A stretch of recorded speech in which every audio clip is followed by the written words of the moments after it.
नमस्कार पेंशनर्स मित्रों, कल हमने जो वीडियो अपलोड किया था और ये सुप्रीम कोर्ट का जो 20 फरवरी का आदेश है, कैग ने इस आदेश को अपने अधीनस्थ विभागों को आगे बढ़ाया है। कैग बेहद महत्वपूर्ण संस्था है क्योंकि ऑडिट का अंतिम अधिकार इन्हीं के पास होता है और जो भी नुक्ताचीनी है इनके द्वारा की जाती है और इनका आदेश जब ऐसा है तो यही सभी विभागों पर अंततः लागू होगा। हालांकि डीओपीटी का जो निर्देश जारी होगा विभिन्न विभागों को वही अंतिम होगा, उसके आधार पर सुनिश्चित होगा। लेकिन जैसा कि कैग ने सुप्रीम कोर्ट को जो आदेश को कोट किया है अपने विभागों के लिए, डीओपीटी भी इससे कुछ अलग तो नहीं करेगा। तो ये लेटर हमने कल भी किया था, लेकिन इस लेटर में जो है उससे घोर निराशा हुई है। 4 तरह के लोग हो गए हैं। एक वो लोग जिन्होंने अप्रैल 2023 के फैसले के पहले केस किया था और उनका फैसला आ गया, उनको तो जो फैसले के बाद ही फैसला आया और उनके डिपार्टमेंट ने उनके बिल बनाए, ग्रेजुटी तक का भुगतान हो गया। दूसरे वो लोग जिन्होंने फैसला आने के पहले यानी अप्रैल 23 के पहले फैसला आने के पहले केस किया था कैट हाई कोर्ट या सुप्रीम कोर्ट में, किसी भी कोर्ट में, तो उनको केस करने के 3 वर्ष पूर्व तक का एरियर मिलेगा। तीसरे वे लोग जिन्होंने अप्रैल 2023 के फैसला आने के बाद केस किसी भी कोर्ट में किया है, उनको मई 2023 से ही लाभ मिलेगा।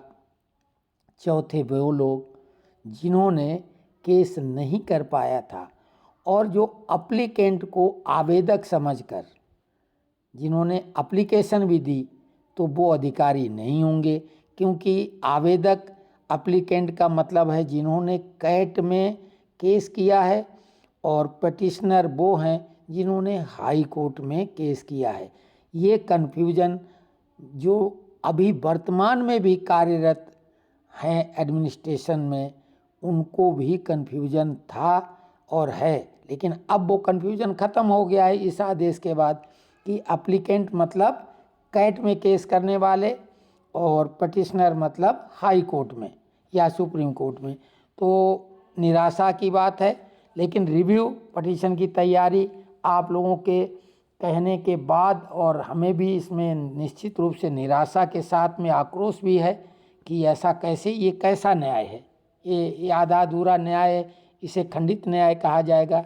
अन्याय तो नहीं कहेंगे क्योंकि जो इसको न्याय के अंतिम सीढ़ी पर जहाँ पे पहुँचा जा सकता वहाँ का न्याय है। तो इसमें एएफटी जो रीजनल लखनऊ बेंच है आर्म्ड फोर्स की, आर्म्ड फोर्स ट्रिब्यूनल जो कि कैट की तरह होती है, सेम इसी तरह का केस था, लेकिन सुप्रीम कोर्ट ने उस कैट के आर्डर के अगेंस्ट में उन्होंने कहा कि सिमिलर केस में जो सुप्रीम कोर्ट का आदेश होता है वो लागू होगा सभी पर, वो उसमें कोई देरी का मतलब नहीं है। सुप्रीम कोर्ट का जो आदेश हो गया है सिमिलर केस में वो सब पर लागू होगा। लेकिन इस मामले में सुप्रीम कोर्ट ने कुछ अलग कहा है, तो वो हम अभी एएफटी लखनऊ वाला जो ऑर्डर है, हालांकि लंबा है, उसको भी अभी हम इसमें इंक्लूड करेंगे। वीडियो लंबा हो जाएगा, आप लोग धैर्य से देखें। इसको हम फटाफट आपको इसका वाचन कर देते हैं। आपने देख लिया है, grant of notional increment in the light of annual supreme court order dated फलाना, ये हो गया है। इसको हम आगे पढ़ते हैं। Sir madam, a reference invited to headquarters letter number 1586 legal cell 582024 dated 13/11/2024 on subject cited wherein instructions regarding dealing with notional increment matters cases in light of Honorable Supreme Court interim order dated 6/6/2024 and DOPT OM dated 14/10/2024 were conveyed. In this regard, I am to state the that Honorable Supreme Court void its later order dated 2022-2025 enclosure in miscellaneous application diary number 2400 of 2024 in civil appeal number 3933 of 2023 copy attached has directed the following. We are inclined to dispose of the present miscellaneous applications directing that clause A, B and C of the order dated 6/9/2024 will be treated as final directions. We are, however, of the opinion that clause D of the order dated 6/9/2024 requires modification, which shall now read as under.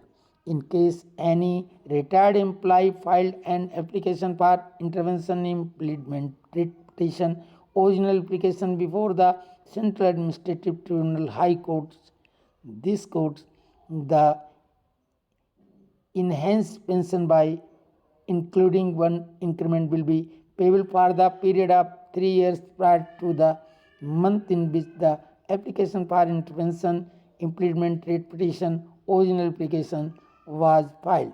Further, clause D will not apply to the retired government employee who filed a rate petition, original application or an application for intervention before the Central Administrative Tribunal High Courts, this court, after the judgment in Union of India and others B.M. Siddharaja, as in such cases, clause A will apply. Recording the aforesaid, the miscellaneous applications are disposed of.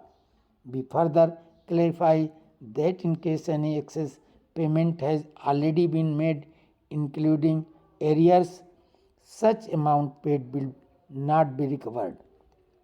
In view of above, Honorable Supreme Court latest order in the subject cited matter in supersession of instructions circulated by headquarters letter number 1586 legal cell /58 2024 dated 13/1/2024 following is advised.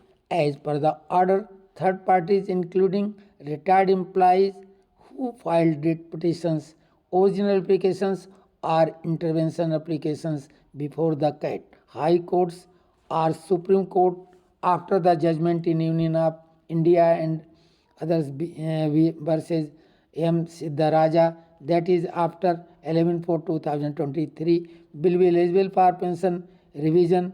The revised pension will be calculated by adding one notional increment to the last drawn salary.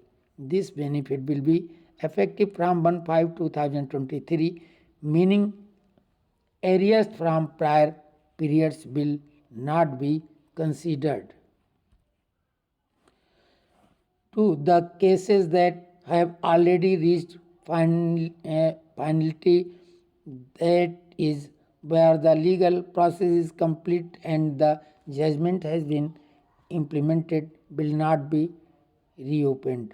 The retired employees who filed an application for intervention, implement, writ petition or original application before the CAT High Courts or the Supreme Court will be eligible for enhanced pension. The enhanced pension will be calculated by adding one notional increment to their last drawn salary. The revised pension will be applicable for 3 years prior to the month in which the legal application, intervention, implement, writ petition, original application was filed. This means that arrears will be calculated retrospectively for a period of 3 years from the date of filing. It may be ensured that in terms of the Honorable Supreme Court's above order, no other consequential benefit is to be provided for. In view of the above revised instructions and the Honorable Supreme Court order dated 20/2/2025, it is advised that the necessary action in all pending notional increment matters be initiated and completed without delay. Further, in all cases where High Court tribunals have issued orders that differ from the Honorable Supreme Court's order dated 20th to 2025, and such orders have either not been fully implemented or the matters are still pending, appropriate miscellaneous applications, receive applications must be filed without delay. These filings should clearly articulate the department's position in compliance with the Honorable Supreme Court's order dated 20th to 2025. All heads of departments, HODs, are requested to ensure the strict and timely implementation of the above instructions. Acknowledgement of this letter may be sent to headquarters by written email latest by 10th March 2025. This issues with the approval of competent authority. अब ये signature है Shweta Mishra, deputy director legal. तो ये letter है। अब इसके बाद हम आपको AFT का वो लेटर दिखाएंगे सुप्रीम कोर्ट में जिसमें कहा है आर्म्ड फोर्स ट्रिब्यूनल ने केस को खारिज कर दिया था एक पुराने सुप्रीम कोर्ट के आदेश की कि आपको लाभ अब नहीं मिलेगा, जो पहले ले चुके हैं सुप्रीम कोर्ट में पहुंच के, लेकिन अब आपको नहीं मिलेगा। जैसे कि अब लोग जो केस कर रहे हैं उनको पहले वालों के मुकाबले में लाभ नहीं दिया जा रहा है। तो वो बहुत मशहूर केस है। उस केस का हवाला हम इसमें अगर अब देंगे तो वीडियो बहुत लंबा हो जाएगा। उसको इसके बाद में हम अभी कुछ ही देर में वो वाला वीडियो भी लोड करें, क्योंकि उसमें 10-12 पेज हैं, पढ़ने में भी टाइम लग जाएगा और अभी इतना पढ़ने की क्षमता नहीं रह गई। दिमाग पजल है, थका हुआ महसूस कर रहे हैं, बिल्कुल उत्साह नहीं है, अंदर से आक्रोश है। और सुप्रीम कोर्ट में हम चर्चा भी कर रहे हैं, कल रात में कर ली है चर्चा, वकील से बात हो चुकी है, एक और वकील से अभी बात करेंगे। हम 2 वकीलों से बात करके शाम तक कोशिश करेंगे या रात तक, क्योंकि हम नींद नहीं ले पा रहे हैं और बहुत दिमागी तौर से लग रहा है कि हम क्या करें क्या न करें, क्योंकि अन्याय जैसी स्थिति हमें प्रतीत हो रही है। तो इसके लिए आप लोगों ने सहयोग की बात की है, लेकिन इस लड़ाई को लड़ना चाहिए, ऐसा हमारा मानना है। और बिल्कुल एक सुप्रीम कोर्ट का ही दिसंबर 2024 का आदेश है, उस आदेश के अगेंस्ट में ये लगता है आदेश। तो उस आदेश का हम अभी थोड़ी देर में वीडियो अपलोड करेंगे, वो आप देख लीजिए। 10 मिनट से ज़्यादा का वीडियो हो गया है। अगर उसको करेंगे तो वो बहुत लंबा वीडियो होगा, कोई इतना नहीं देख पाएगा। तो धन्यवाद।